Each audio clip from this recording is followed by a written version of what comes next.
podcast and YouTube blog covering the German startup scene with news, interviews, and live events. Hello and welcome everybody. This is Joe from Startuprad.io, your startup podcast and YouTube blog from Germany.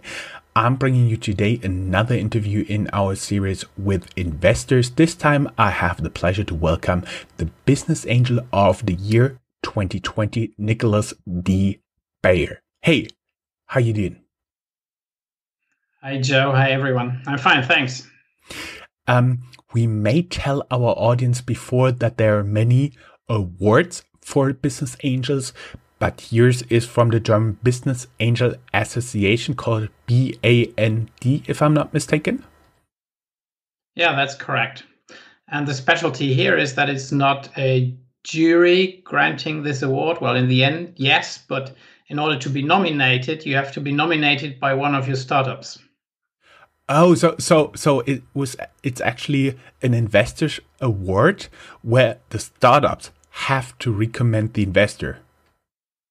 Yeah, exactly. So that's some kind of gate that not everyone may get this award, and which is something which makes me exceptionally proud because my startups have nominated me. That is really cool.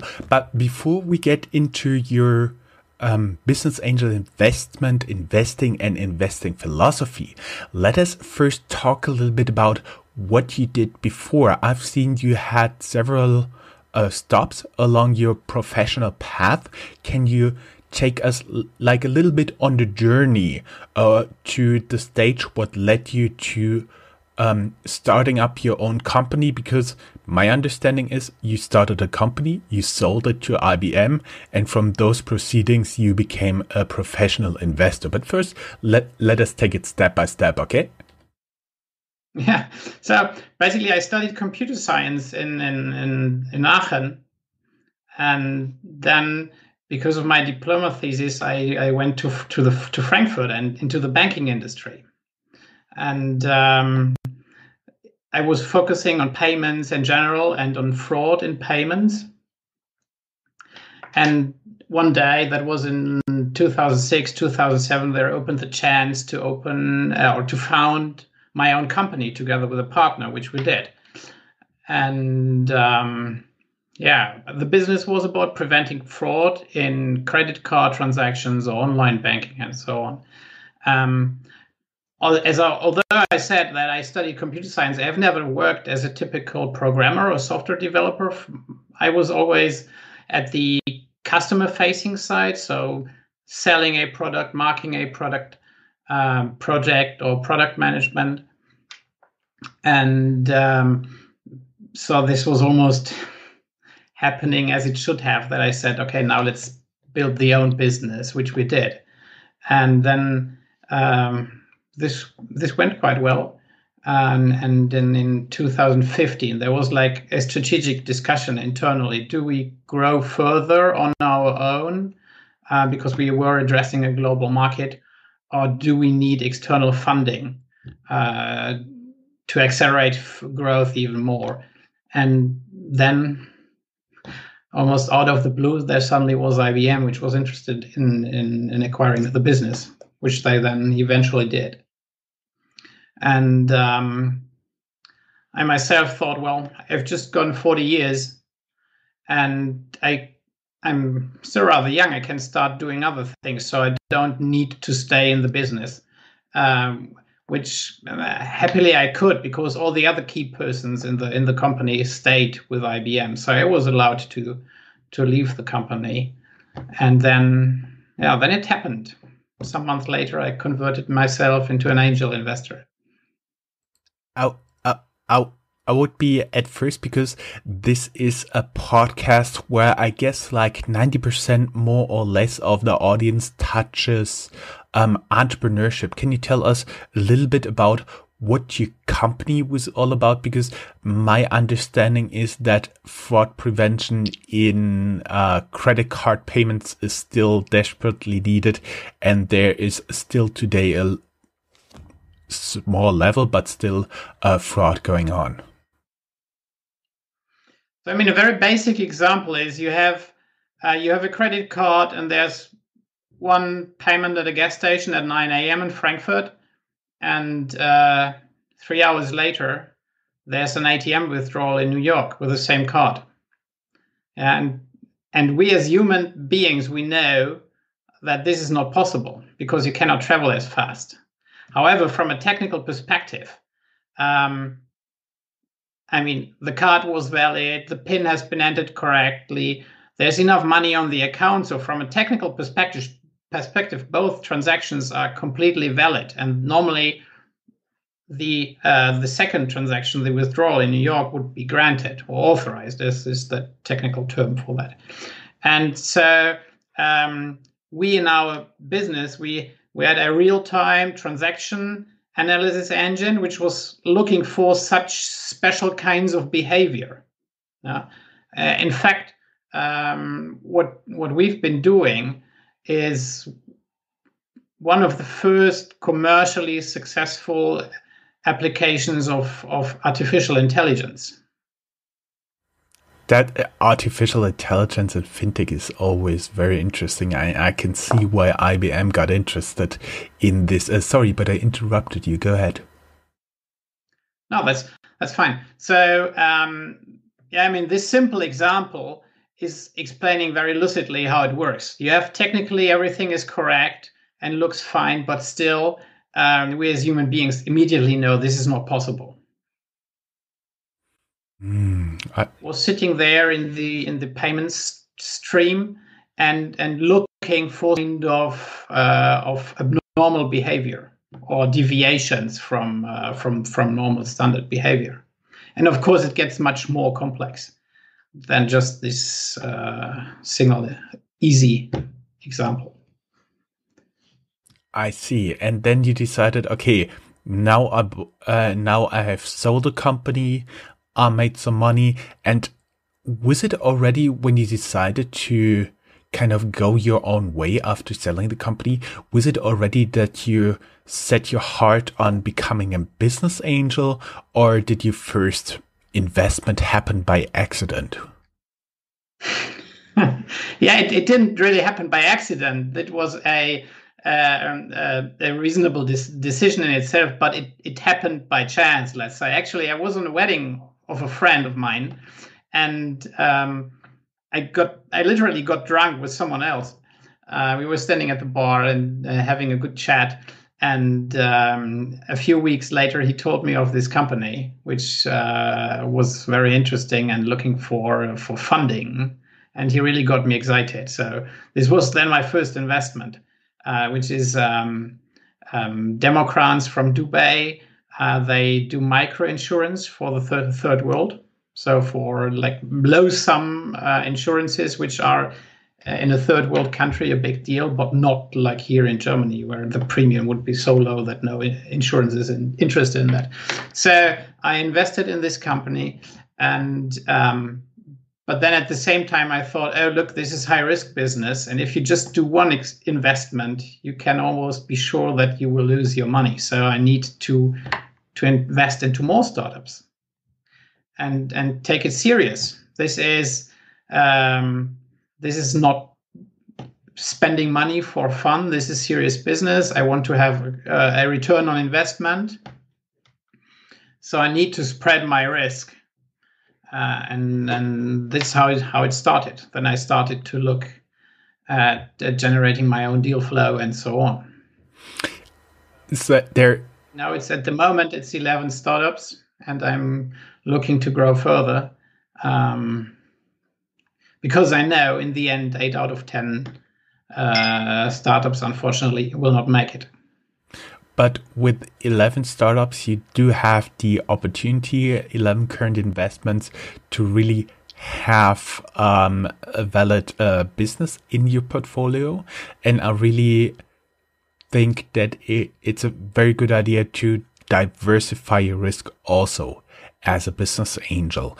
I was just smiling because it appears that in the last few weeks, a lot of the interesting startup stories start on a bar or with a bottle of wine. So you're along that lane. I would also be curious how you then approached your diversification, because my understanding is that all the startups are looking for investors and the investors are looking for good startups, but there's always an issue of information. How do you match those both? And so I would be curious how startups, like a lot of startups out there, how they're getting the attention of investors. Of course, appearing on Startup Radio, but other channels. It's also the other way around. I mean, investors are looking for great startups. So I do ask the question myself as well. How do I get in touch with good startups?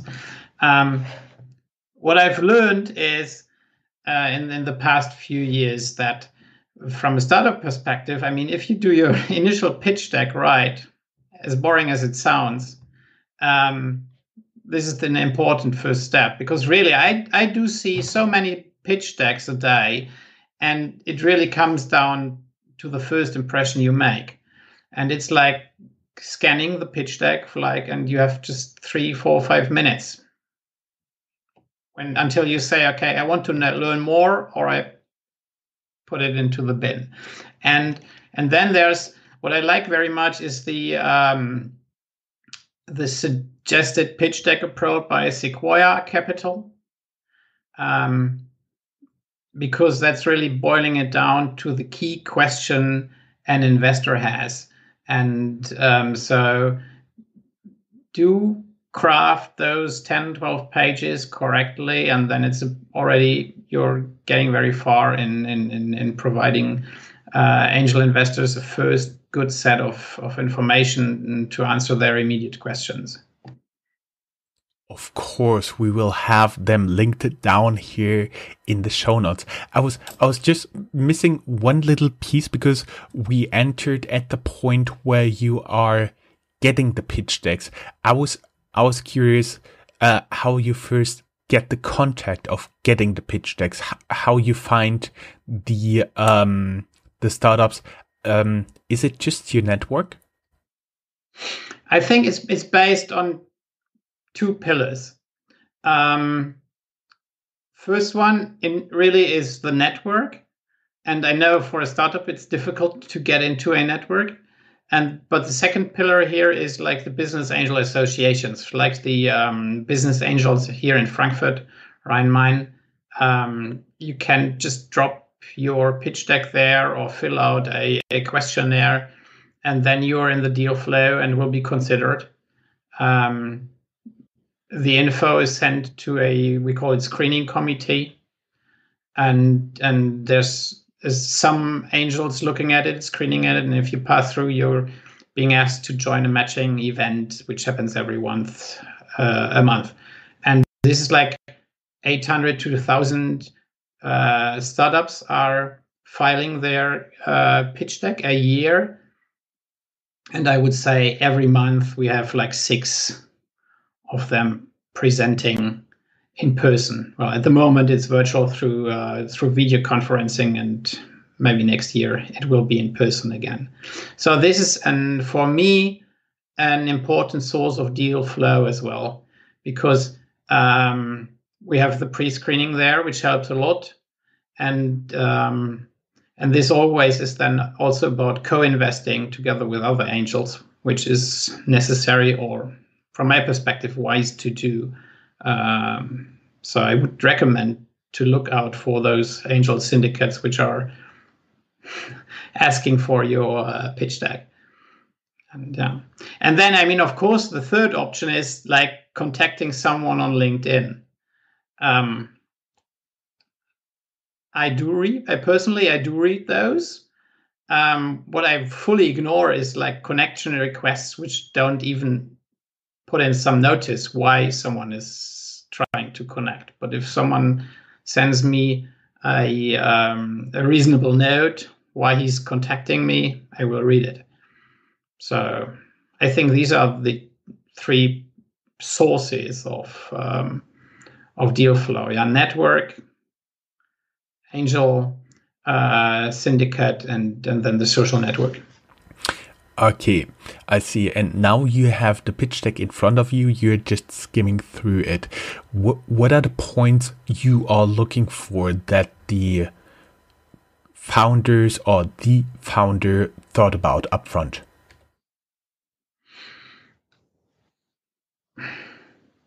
I would like, first of all, I mean, it's about the business idea or the problem they are going to solve. So I want to understand that, and I want to know that it is a reasonable problem. Yeah, I'm not going to invest into a cute, nice idea which will work, but in the end is small. I'm looking for problems which have the opportunity to generate like 100 million euros revenue a year. And the second question then is this a vitamin pill or is it a painkiller? Yeah, or in other words, is it nice to have or is it sorting out a serious problem? Then another question, of course, is the team looking good? I have invested into single founders as well. But normally, of course, it's easier if you can say, look, they already have an established team and they're meeting typical requirements. I mean, a company which doesn't have a CTO is a bad idea. Yeah.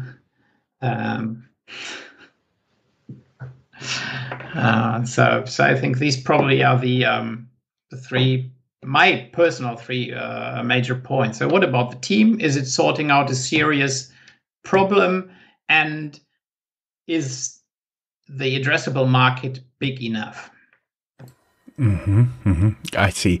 Let's say you are then putting out a term sheet, meaning writing down your standard terms under which you or the syndicate would like to invest. What is then the usual reaction of startups? Do they just accept it, or is there like a lot of negotiation going on?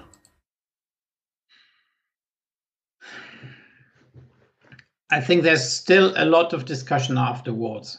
Of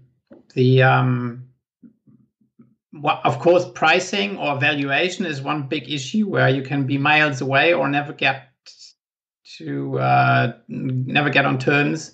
But on the other hand, especially for first-time founders, there's some things which are really hard to accept if they read it for the first time. For instance, like the vesting.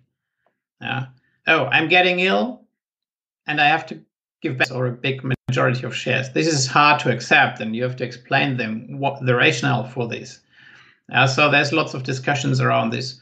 What has helped hugely is the standard term sheet and standard contracts, which at least here in Germany have been recently been drafted by the German Startup Association together with the Business Angel Association, because these two groups have sat together and agreed on like standard terms. So we all know that there's some in favor of the startup or in the founder, and there's other aspects in favor of the investors. So this has cut down many discussions recently.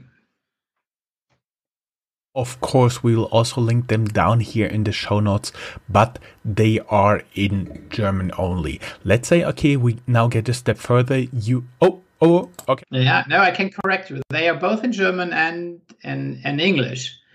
And I probably would suggest that even if you're from another legal system, have a look at these, because exactly there has been the big discussion between investors and founders and their lawyers, of course, to find a good leveling between the interest of both parties. I can imagine this will happen in other jurisdictions as well.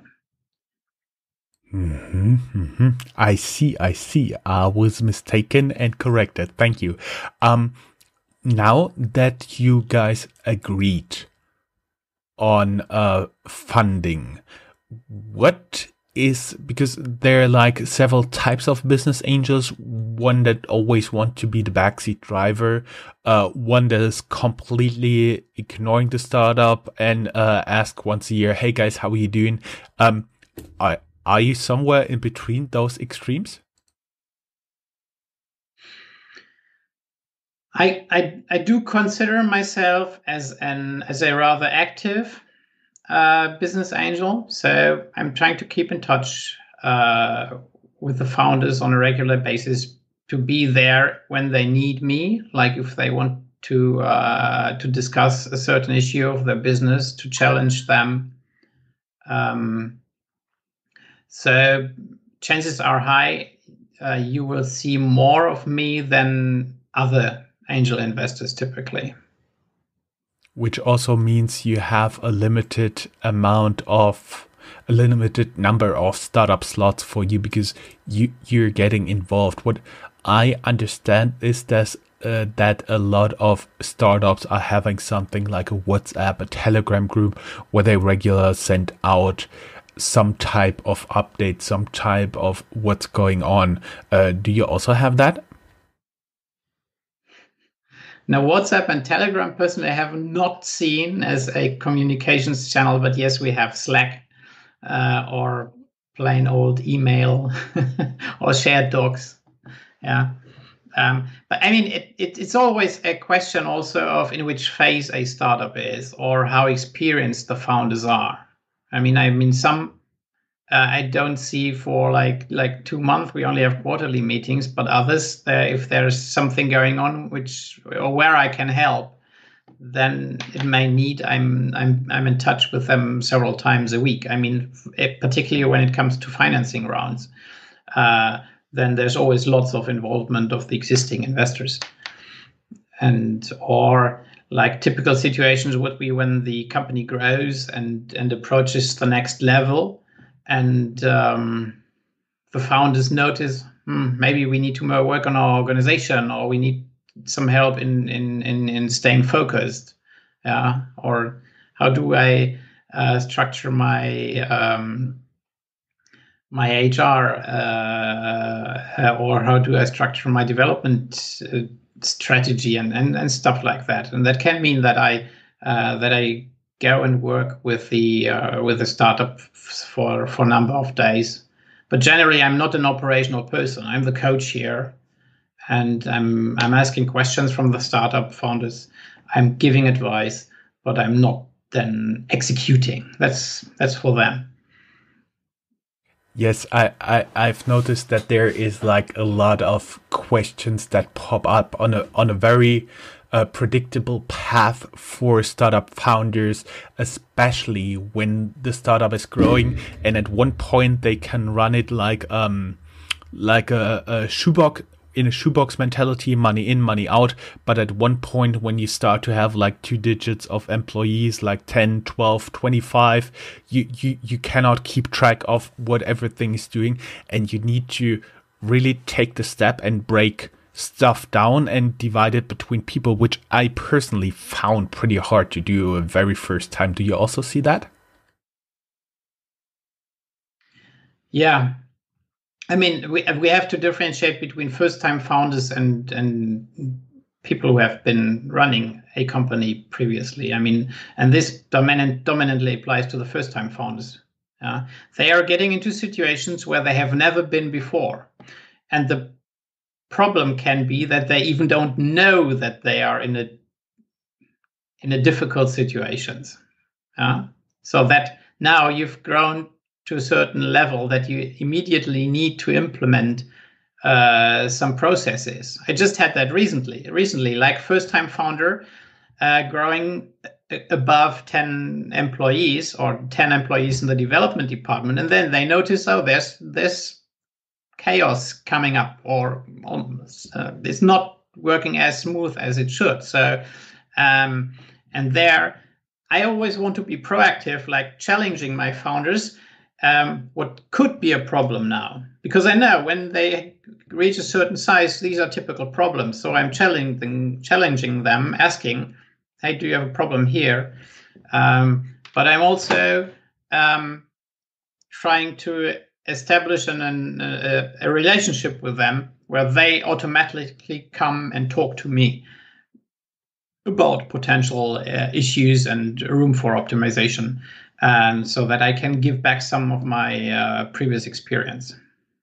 Yeah, that's also what I found very useful if you have a business angel who does not only give you money but also provides additional benefits. I think we got through most of the points we've been talking about, but let me ask you two questions. First, what would be your top recommendation for a first-time founder who just gets his pitch deck together and thinks about approaching business angels? What would be like your first tip, except for get your pitch deck together, look for the Sequoia pitch deck, look at the German Standard Setting Institute website, the financing contracts and stuff like that? What would be like your number one tip there? I would say be open and try to learn from the advice or the feedback that people are giving to you. I mean, of course, every investor is biased, so he may tell you some things which are in his favor. But if you speak to more people, you will, of course, get more feedback. So go out and listen what they are saying.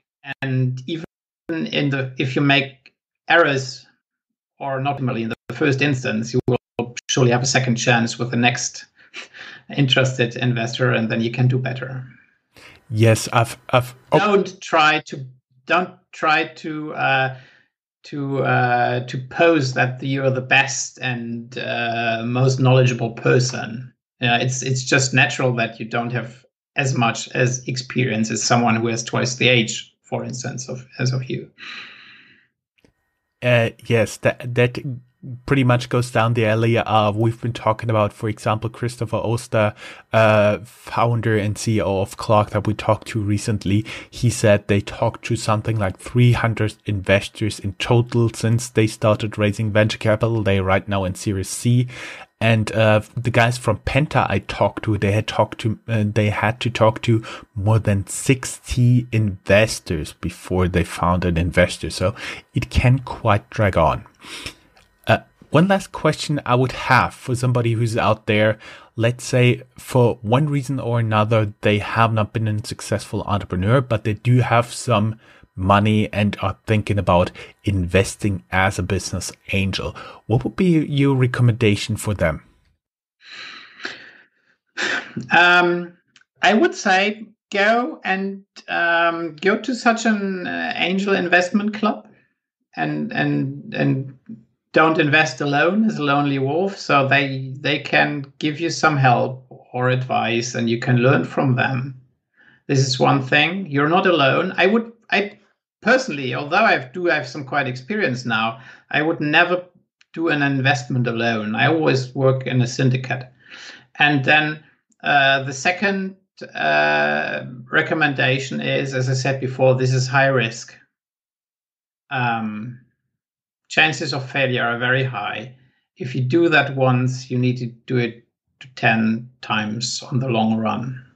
Otherwise, you will just be losing money. So, as a type of investment, one startup is not enough. Definitely not. So you should have the capability to invest in more than one startup. Best would be something like 10. And of course, you have to have the money to actually carry the losses because 8 of them are most likely not going to succeed, right? Yeah. So third advice here is don't invest money which you need. Oh, well, somehow you need it, but just consider it will be sitting there for 7 or 8 years and you have no chance of accessing it. And don't spend that money which you need for your daily life or depression if this startup would become bankrupt. Great. It was such a pleasure having you here. Thank you very much. There were a few interruptions and a few times your resolution jumped where I had to adjust the frame. Really sorry about that. And for a few split seconds, your picture was frozen. Unfortunately, that is something due to the internet we cannot really we cannot really influence, but I do believe the audio and sound quality in 99% of the interview was pretty great. Thank you very much for being a guest, and everybody who would like to learn more, go down here in the show notes. Of course, we have the pitch deck from Sequoia. Of course, we have the standard financing terms. Of course, we do have a link to several business angel organizations and the German Federal Business Angel Organization, as well as your personal LinkedIn profile, right? Yes. Thank you very much. It was a pleasure being here with you. If you are a professional looking at the European startup scene, Germany is a place you cannot miss. Fortunately for you, there is Startuprad.io, the authority on German startups. This English-only podcast brings you fresh interviews each week. Most likely, you have never heard or read anything on these startups before in English, but you will in the future. Be ahead of the curve and subscribe to Startuprad.io podcast, or check for the Startuprad.io internet radio station. Check your Alexa for the Startuprad.io skill as well.